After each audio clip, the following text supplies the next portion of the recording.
Tema de hoje: o Evangelho que transforma. O Evangelho de Cristo existe para transformar as nossas vidas. Sim ou não? Evangelho, boas novas. Jesus, quando veio, trouxe as boas novas do céu para apresentar aqui aos seres humanos, as nossas vidas. Como eu sempre digo, o céu é totalmente diferente dessa terra. Aqui 2 mais 2 é 4, no céu 2 mais 2 pode ser 4, 40, 400, 4 mil, 40 mil, 400 mil, 4 milhões. Para Deus não tem limites. E Jesus trouxe o reino dos céus, o reino de Deus, para mostrar, para apresentar para a gente ter um tempo de vida diferente, um tempo de vida abençoado. E quando nós entendemos isso, quando nós praticamos isso, meu irmão, é impossível o Evangelho não transformar vidas. Nós precisamos entender porque essa questão da transformação que vem através do Evangelho, que justo agora nós estamos vivendo um tempo onde as pessoas estão se afastando cada vez mais do Evangelho de Cristo, da presença de Deus. E agora é o momento chave da gente estar firmes, buscando a presença do Senhor. Jesus veio anunciar essas boas obras. O apóstolo Paulo, que encontrou-se com Jesus, ele trouxe alguns registros maravilhosos que ele recebeu do Senhor. Por exemplo, acompanhe aqui no telão, no livro de Romanos, capítulo 1, versículo 16, ele escreveu: não me envergonho do Evangelho. Por quê? Porque é o poder de Deus para a salvação de todo aquele que crê, primeiro do judeu, depois do grego. Porque o Evangelho, ou no Evangelho, é revelada a justiça de Deus, uma justiça que do princípio ao fim é pela fé, como está escrito: o justo viverá pela fé. E essa expressão pela fé aqui é fidelidade. Essa tradução do grego, dessa palavra fé para o português, nesse texto é fidelidade. Então, quem conhece Jesus, quem entende o poder da salvação, o poder de Deus para salvar vidas, ele é fiel ao Senhor, mesmo na dificuldade, mesmo na luta, mesmo nos problemas, ele é fiel ao Senhor, ele busca o Senhor, ele não desiste de servir ao Senhor. E a gente está vivendo um tempo que parece que o Evangelho hoje não transforma mais ninguém, não faz efeito nenhum na vida das pessoas. Esse é o tempo que nós estamos vivendo hoje. As pessoas vão para a igreja, mas elas não leem mais Bíblia, elas não oram mais como deveriam, elas não buscam tanto a Deus como deveria, e por isso a gente está vivendo esse tempo hoje de muitas igrejas cheias, mas as pessoas vazias, porque elas não estão praticando o Evangelho, não praticam o que está sendo ensinado. É incrível, pasmem vocês, dia desses, fomos num velório de uma senhora, mãe de um rapaz, de um irmão, né, que nós conhecemos, e eles, família, né, dele, os pais já são crentes, pelo menos dizem que são há muitos anos. E quando estávamos lá ouvindo um dos líderes, que não é pastor, né? Eles têm uma outra forma de tratar, ele disse taxativamente, no meio de uma palavra que ele estava dando no velório, e ainda fez essa expressão, falou assim: isso aqui, não precisa ser estudado, isso aqui Deus revela para você na hora certa. Não é pecado ler a Bíblia. Teve gente que já leu a Bíblia toda, mas não precisa. Eu fiquei horrorizado quando eu vi isso, porque Jesus e outros textos da Bíblia nos ensinam. Por isso que muita gente passa dificuldade hoje, porque não conhece o Evangelho de Cristo, a palavra de Deus, não pratica, e está sofrendo por aí, infelizmente. Estamos vivendo num tempo que a Bíblia parece estar caindo em descrédito. E é interessante que, como eu disse, o apóstolo Paulo, ele teve um encontro com Jesus. Quem leu o texto de Atos sabe, o encontro de Paulo com Jesus foi assim, muito profundo, foi algo que mudou a mente dele, mudou a cabeça dele. Um cara que perseguia o Evangelho, perseguia os pregadores, lutava contra, até o dia que ele encontrou-se com Jesus, e no dia que ele encontrou Jesus, a vida dele mudou. Tanto que ele escreve isso, ele fala: agora não sou mais eu que vivo, agora é Cristo que vive em mim. E Paulo, no seu entendimento do Evangelho, da palavra, ele sentiu o chamado de Deus. O Evangelho transformou a vida dele, a mentalidade dele, abriu os olhos espirituais dele. Ele começou a ver as coisas diferente do que ele via antes de conhecer Jesus, porque quem conhece mesmo Jesus, a vida dele é transformada. Ele fala diferente, ele pensa diferente, ele age diferente, porque ele conheceu Jesus. Jesus é vida, Jesus é transformação. Paulo teve esse encontro, a vida dele mudou, e ele se dispôs, ele falou: não, daqui para frente eu vou servir ao Senhor. E o livro de Atos relata algo interessante que eu quero estudar hoje com os irmãos, sobre o apóstolo Paulo e sobre a igreja que ele começou lá em Corinto. É uma cidade meio que estratégica, nós vamos ler isso. Deus tinha interesse, entenda essa expressão, interesse em salvar vidas ali em Corinto. E nós vamos ler isso. Você que trouxe a Bíblia, vamos ler no livro de Atos, do capítulo 18 juntos. Vamos ler juntos. Glória a Deus.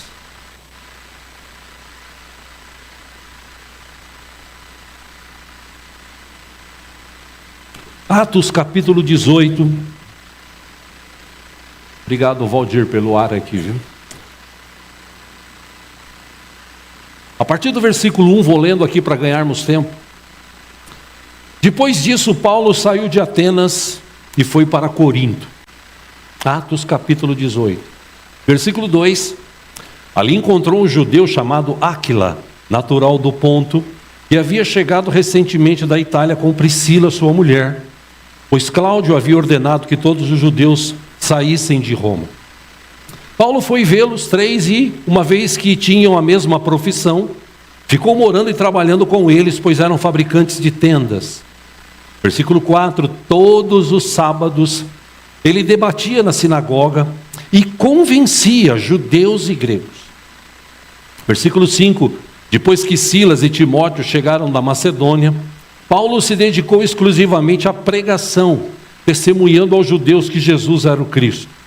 6, opondo-se eles e lançando maldições, Paulo sacudiu a roupa e lhes disse: caia sobre a cabeça de vocês o seu próprio sangue. Estou livre da minha responsabilidade. De agora em diante irei pregar para os gentios.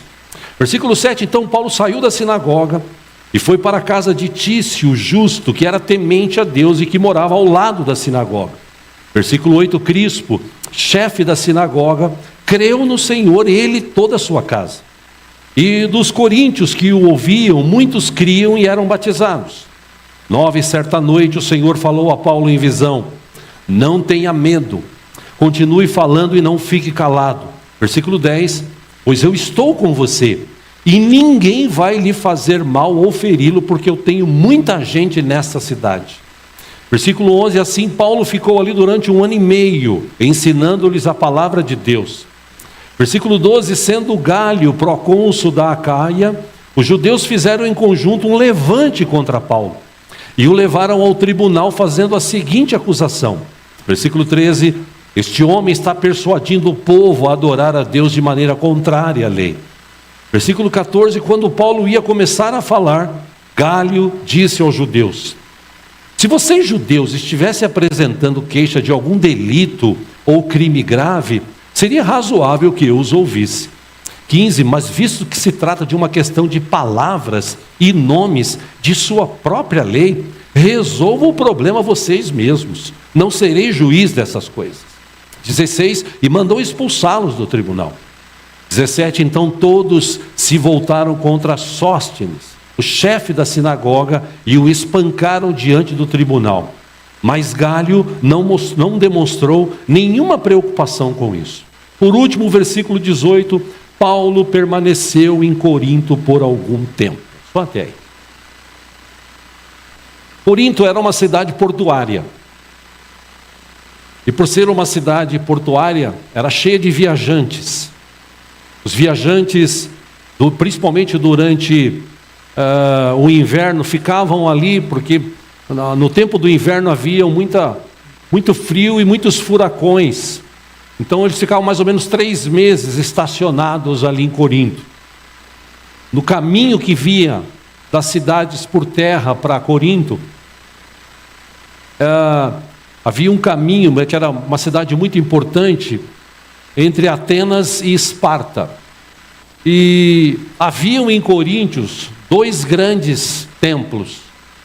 Um deles ficava na parte alta da cidade, chamada de Acrocorinto, e era dedicado a deusa Afrodite, que era a deusa chamada deusa do amor e da beleza. Tinha um outro templo que era dedicado a Apolo, chamado Deus do canto, Deus da música, da poesia e da beleza masculina. A prostituição em Corinto era muito grande, muito grande.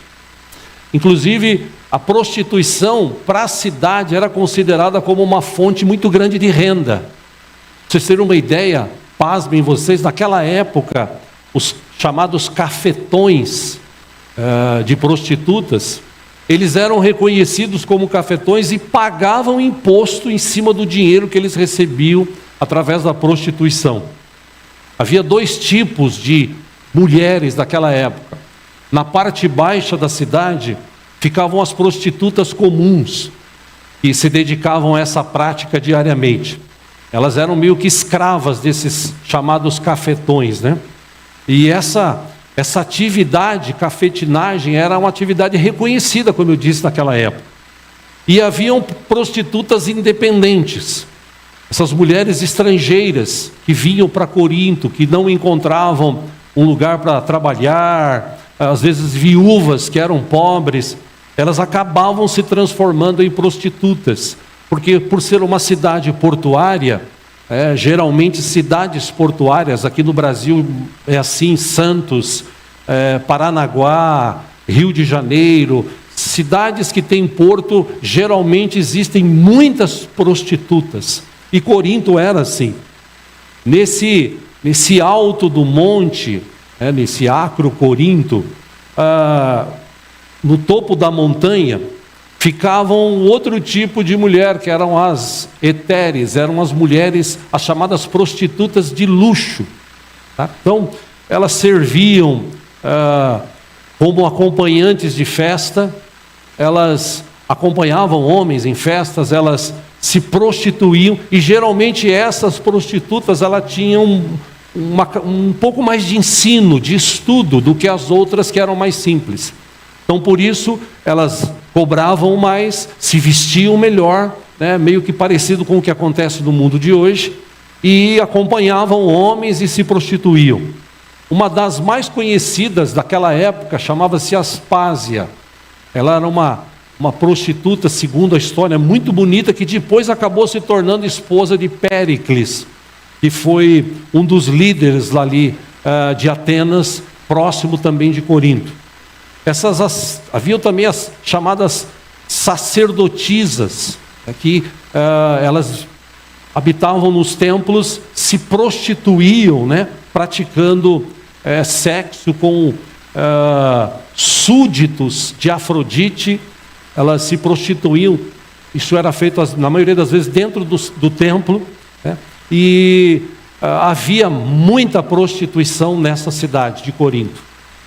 Também o comércio de Corinto era uma cidade que, segundo a história, era uma cidade rica, era uma cidade especializada no comércio de peças e decoração para navios.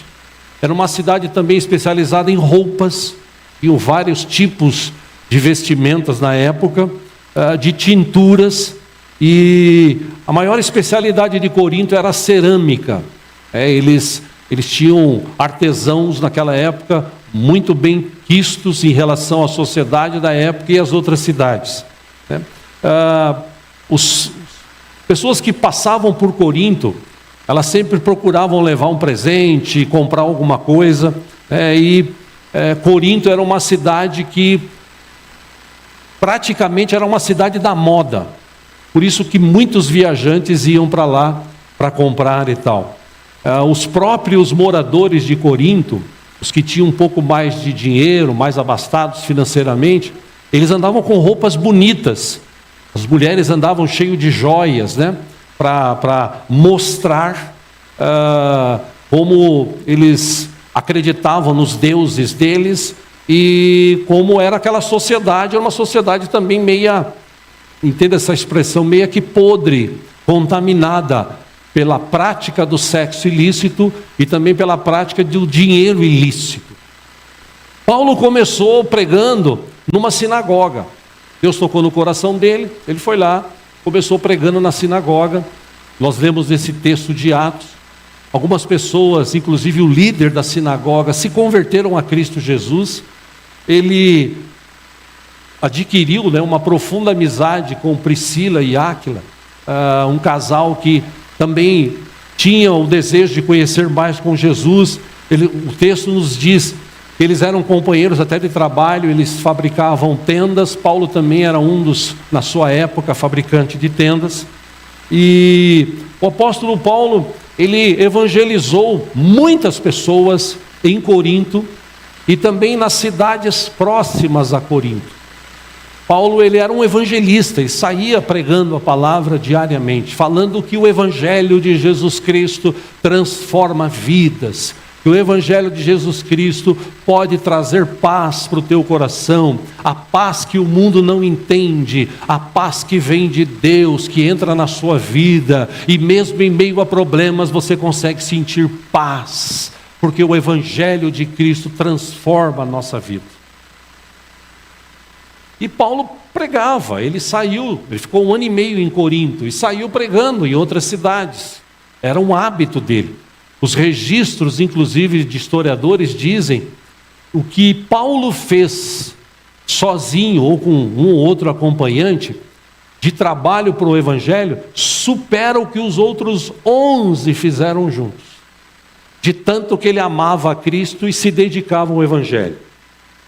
Só que nessa de sair para evangelizar, ficavam algumas pessoas à frente da igreja, por Deus instituído líderes nas igrejas. Em Corinto tinha um líder, e eles sempre se relacionavam com Paulo, através de carta, através de escrita.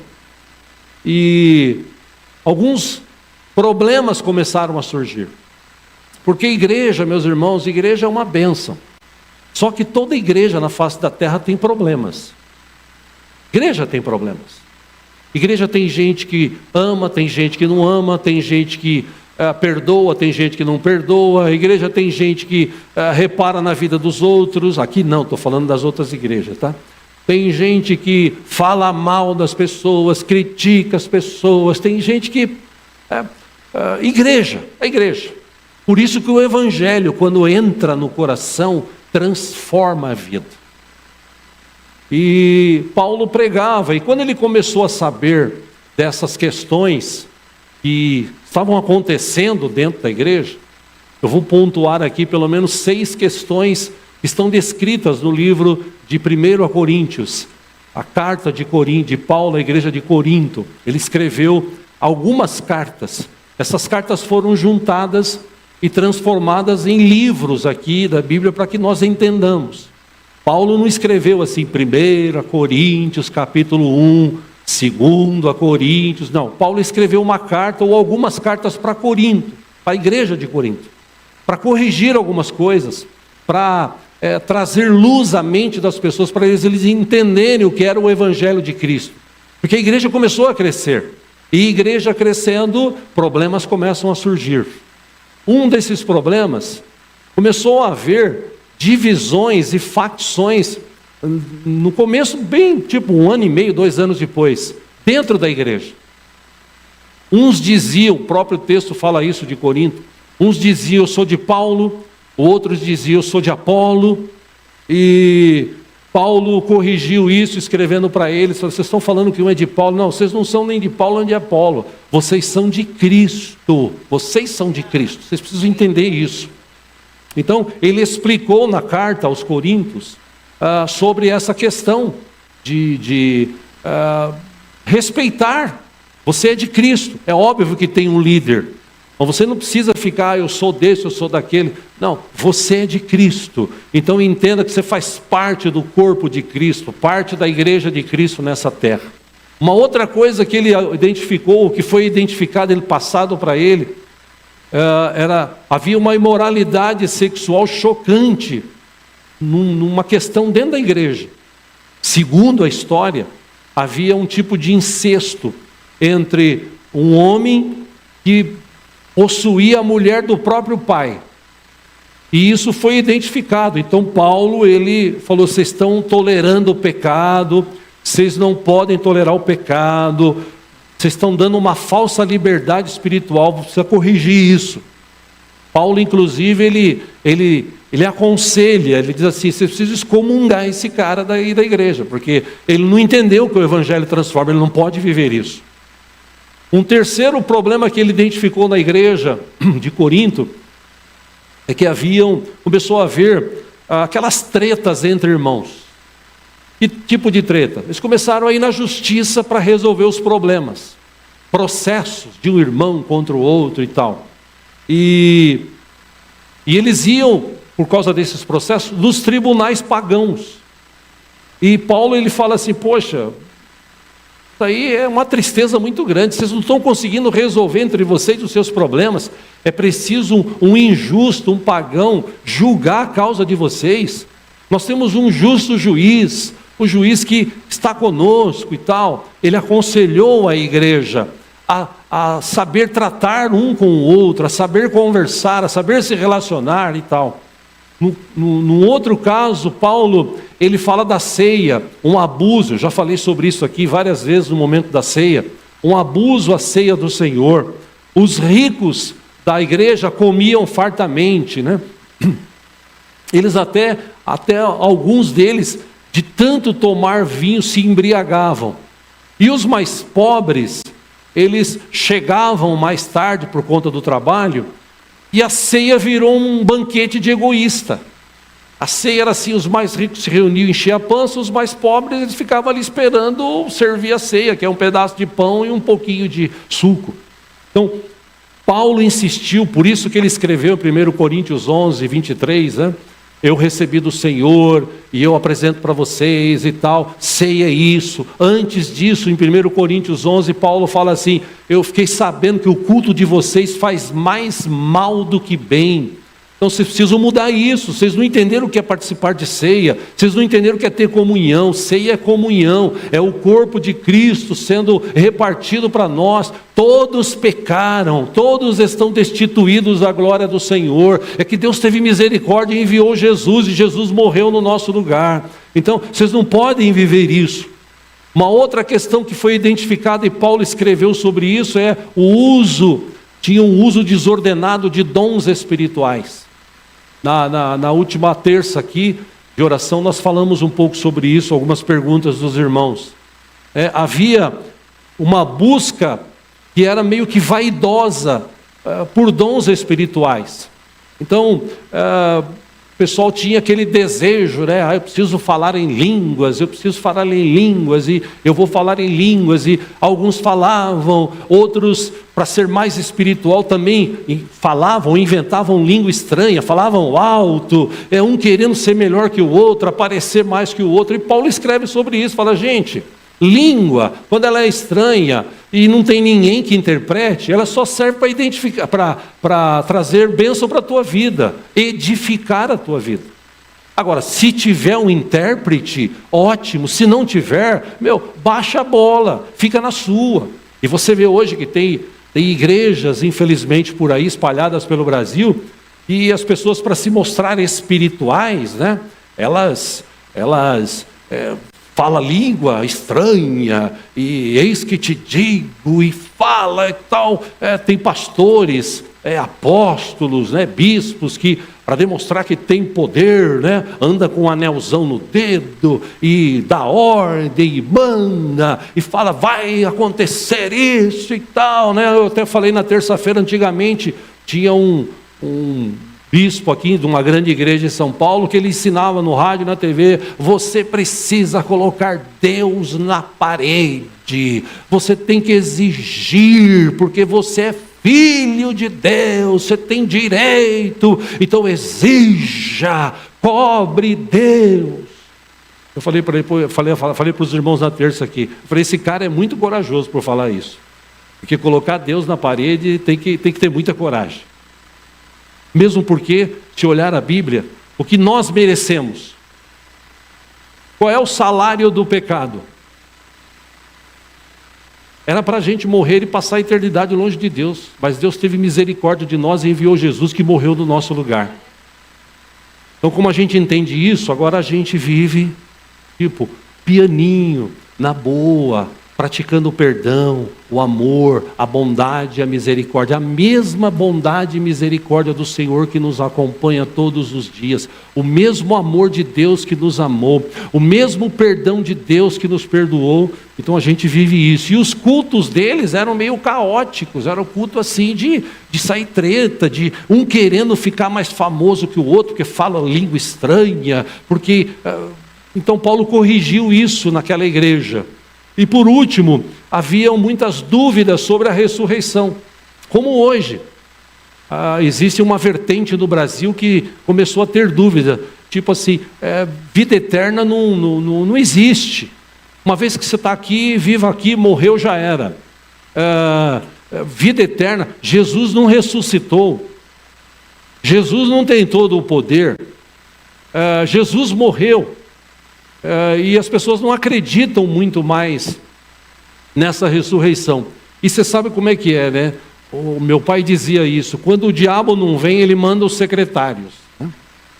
E os secretários do diabo, eles começaram dentro da igreja a fomentar isso. Começou a fomentar e falar, esse negócio de ressurreição aí é tudo papo furado. Jesus não morreu.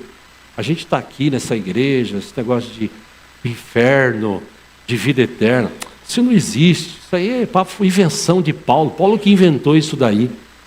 Começou a haver esses problemas dentro da igreja.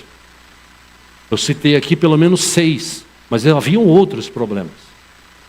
E Paulo, ele escrevendo à igreja de Corinto, alguns textos que eu pincei aqui, acompanha aqui no telão, por exemplo, em 1 Coríntios, capítulo 1, versículo 10, ele diz, irmãos, em nome de nosso Senhor Jesus Cristo, suplico a todos vocês que concordem uns com os outros no que falam, para que não haja divisões entre vocês. Antes, que todos estejam unidos num só pensamento e num só parecer. Aí ele diz assim, versículo 11, meus irmãos, eu fui informado por alguns da casa de Cloe, de que há divisões entre vocês. 12, com isso eu quero dizer que algum de vocês afirmam, eu sou de Paulo, eu sou de Apolo, eu sou de Pedro, eu sou de Cristo. Acaso Cristo está dividido? Paulo foi crucificado em favor de vocês, vocês foram batizados em nome de Paulo. Gente, para com isso, vocês precisam ter esse entendimento. O evangelho transforma a mente de vocês, mas não é para vocês viver isso, viver essas picuinhas. Eu encarecidamente peço que vocês se amem, se perdoem, se ajudem, mostre que realmente somos uma família, que Cristo morreu por nós, e valeu a pena o sacrifício dele na cruz por nós. Paulo implorava para a igreja. Num outro texto, em 1 Coríntios 5, 9, ele diz assim, eu já lhe disse por cartas que vocês não devem associar-se com pessoas imorais. Segundo Coríntios 6,14, ele escreveu: não se ponham em julgo desigual com descrentes, pois o que tem em comum a justiça e a maldade, ou que comunhão pode ter a luz com as trevas? Ou seja, Paulo, ele procurava capacitar, porque ele não tinha tempo para ficar ali como pastor de Corinto. Ele evangelizava vários lugares, vários pontos de pregação, várias igrejas se formaram por conta do evangelho que Paulo pregava, que ele ia, ele se dispunha a ir. E quando eu li um texto, eu quero ler com os irmãos, em 1 Coríntios capítulo 15, ele encerra essa primeira carta, trazendo alguma coisa para os irmãos pensarem. E é sobre isso que eu quero que os irmãos pensem nessa manhã. Vamos ler juntos 1 Coríntios capítulo 15. Glória a Deus.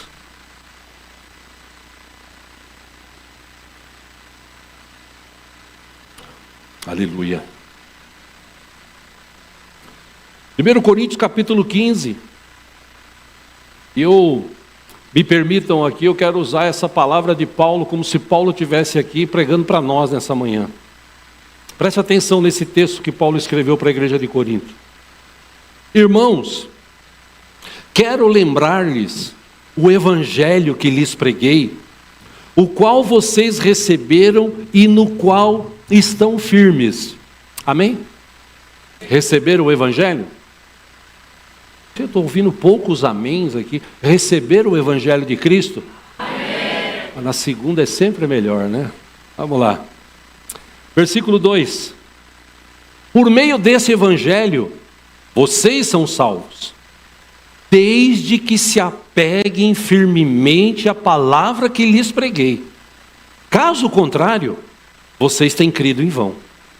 3. Pois o que primeiramente lhes transmiti foi o que recebi. O que ele aprendeu? O que ele ouviu?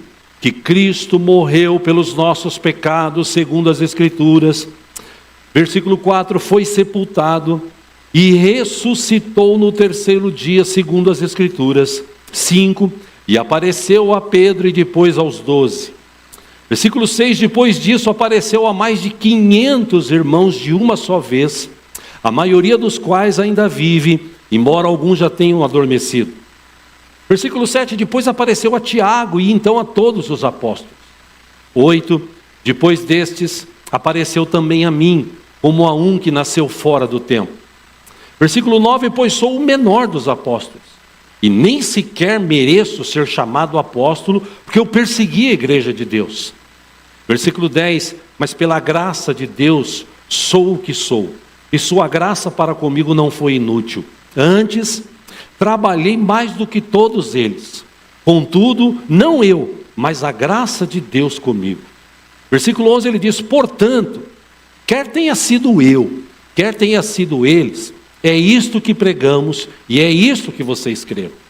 Versículo 12, ora, se está sendo pregado que Cristo ressuscitou dos mortos, como algum de vocês estão dizendo que não existe ressurreição dos mortos? 13, se não há ressurreição dos mortos, nem Cristo ressuscitou. 14, e se Cristo não ressuscitou, é inútil a nossa pregação, como também é inútil a fé que vocês têm. Versículo 15, mais que isso, seremos considerados falsas testemunhas de Deus, pois contra ele testemunhamos que ressuscitou a Cristo dentre os mortos. Mas se de fato os mortos não ressuscitam, ele também não ressuscitou a Cristo. 16, pois se os mortos não ressuscitam, nem mesmo Cristo ressuscitou. 17, e se Cristo não ressuscitou, inútil é a fé que vocês têm, e ainda estão em seus pecados. 18, nesse caso, também os que dormiram em Cristo estão perdidos.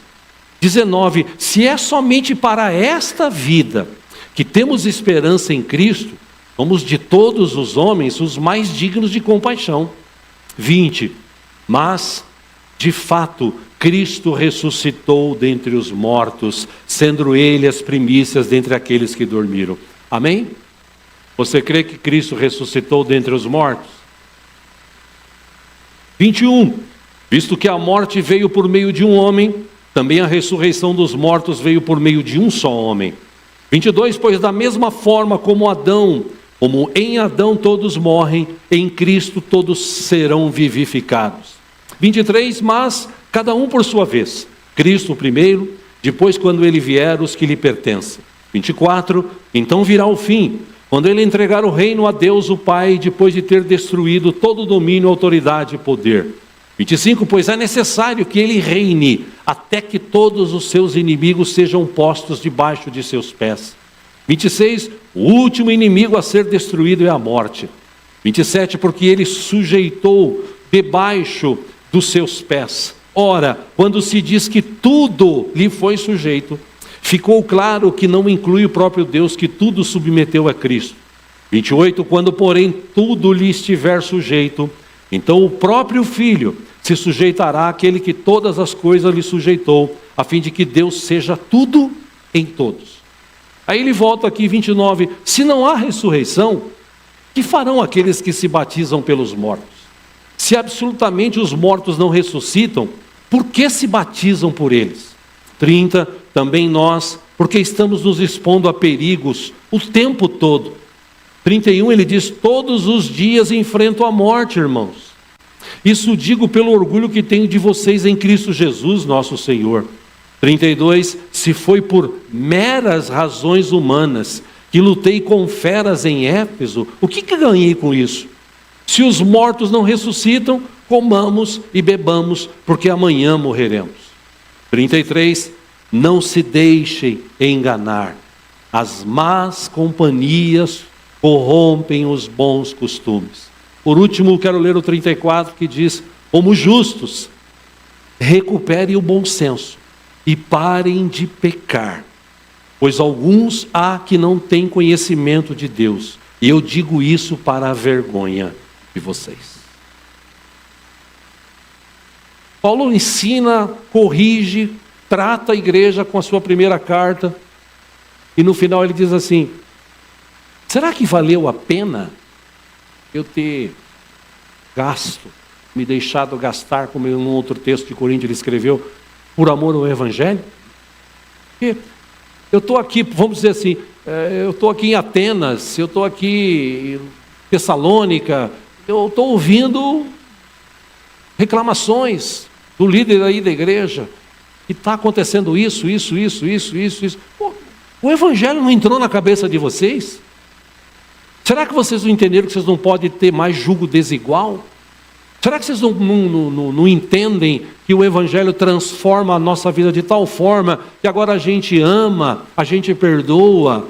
O Evangelho é o poder de Deus que restaura, que dá uma nova vida. Será que vocês não acreditam que Jesus ressuscitou? Que Ele está vivo? Mais de 500 irmãos viram isso, os discípulos, os apóstolos viram isso. Ou seja, o que falta acontecer para vocês entenderem isso? Vocês precisam parar de andar com más companhias, porque vocês ficam aí com más companhias, andando com um com o outro para lá e para cá, e essas más companhias é que vivem falando no teu ouvido, que Jesus não ressuscitou, que não tem salvação, que Jesus não cura, não transforma. Vocês precisam parar com isso, vocês precisam ter convicção. E eu quero encerrar aqui falando sobre isso. Vocês precisam ter convicção. Foi o que Paulo disse.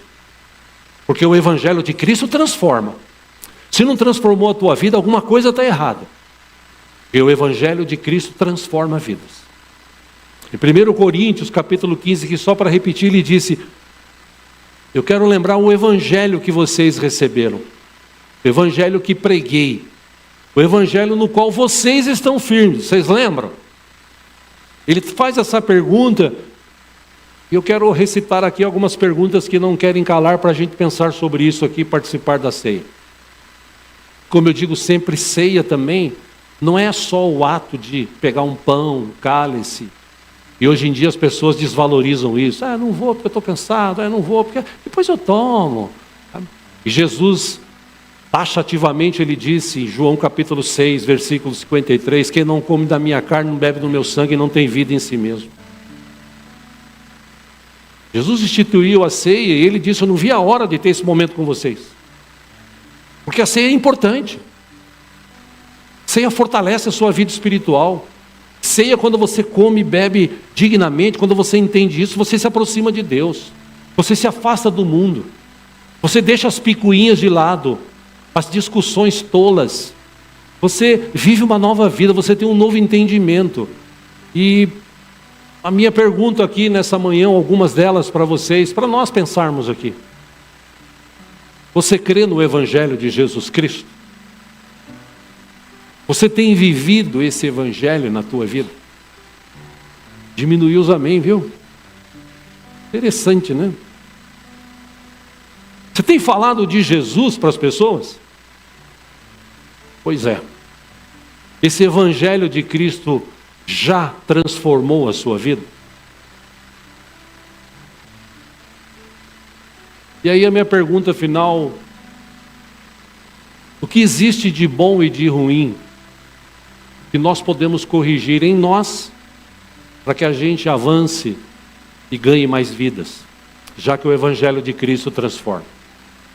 O que a gente precisa corrigir? O que a gente precisa entender para que essa igreja aqui avance, ganhe mais pessoas para Jesus?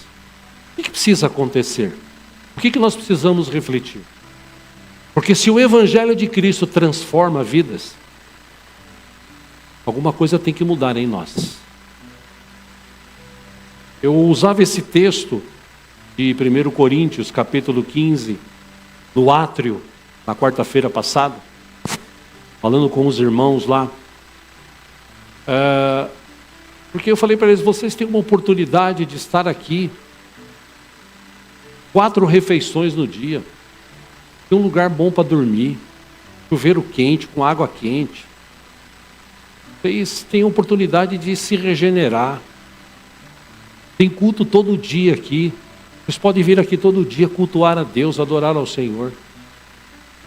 E vocês dizem que receberam o Evangelho de Cristo, receberam Jesus como Senhor e Salvador.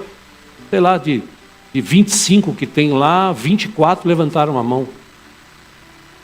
Eu falei: então, se você recebeu Jesus como Senhor e Salvador, o que esse Evangelho de Cristo tem gerado em vocês? Porque a gente chega lá, eu e o pastor Bob, quando eu vou com ele, ou ele vai comigo, sempre tem treta. Sempre tem treta. É um lá que brigou, que já queria pegar as coisas e ir embora. O outro que estava lá embaixo, plantando, achou que estava sendo explorado. E o outro está na cozinha e dá para ele lá 3 quilos de açúcar, por exemplo, para 2 dias, o cara usa em meio-dia.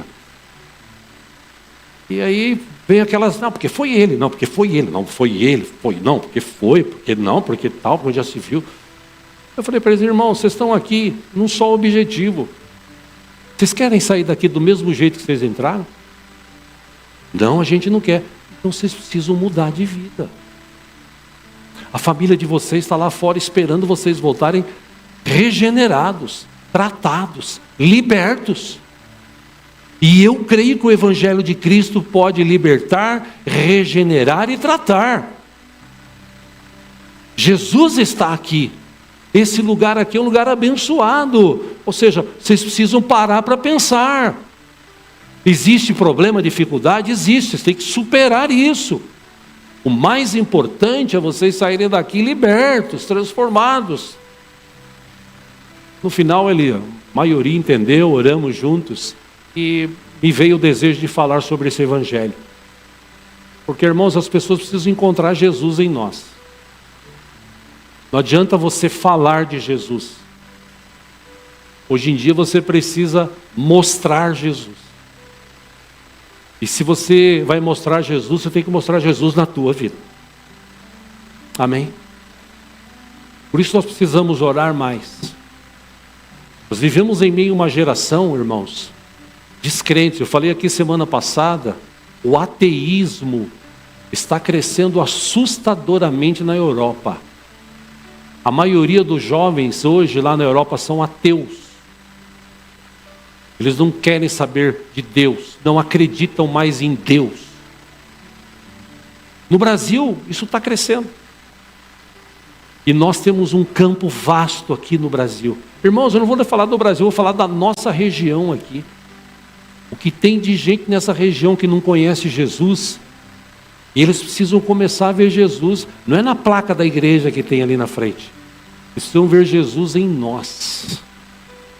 Porque se Jesus mudou a minha vida, essa mudança, pessoas vão enxergar.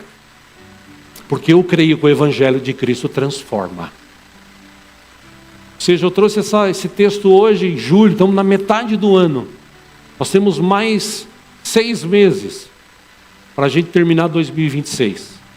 E nesses 6 meses a gente pode se esforçar um pouco mais.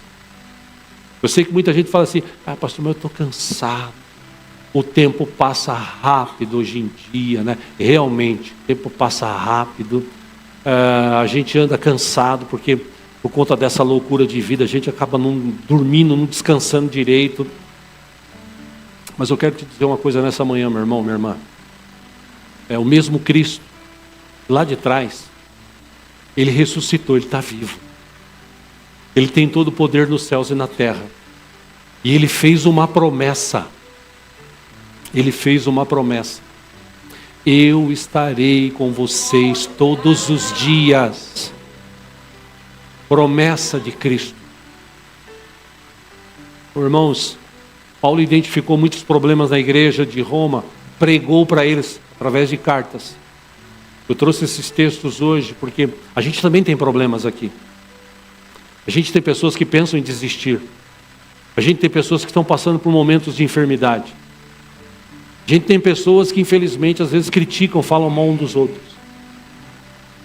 E ontem eu fiz uma pergunta para os obreiros, que estavam aqui, os voluntários.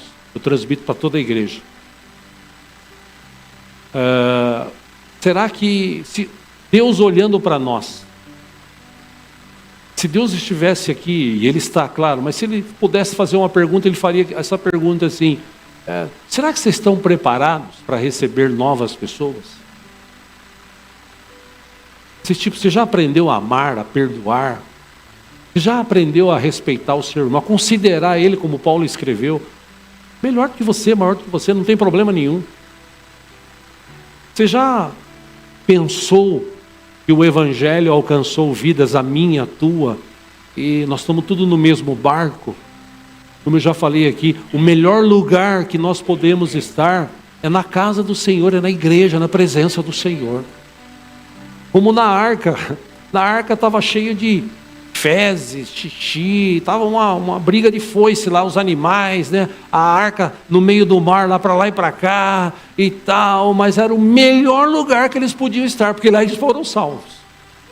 Igreja, meus irmãos, igreja é isso, igreja tem problemas, igreja tem dificuldades, mas não é por causa dos problemas e da dificuldade que eu vou desistir, ao contrário, eu vou lutar, eu vou me ajuntar, eu vou servir, eu vou me voluntariar. Eu quero ver a obra de Deus alcançando vidas, inclusive a minha família, a tua família. E para isso nós precisamos estar juntos. Por isso a gente tem que entender que o Evangelho de Cristo transforma. E se Ele não transformou, está na hora de você ser transformado, regenerado. Está na hora de vivermos um novo tempo em nome do Senhor Jesus. Amém?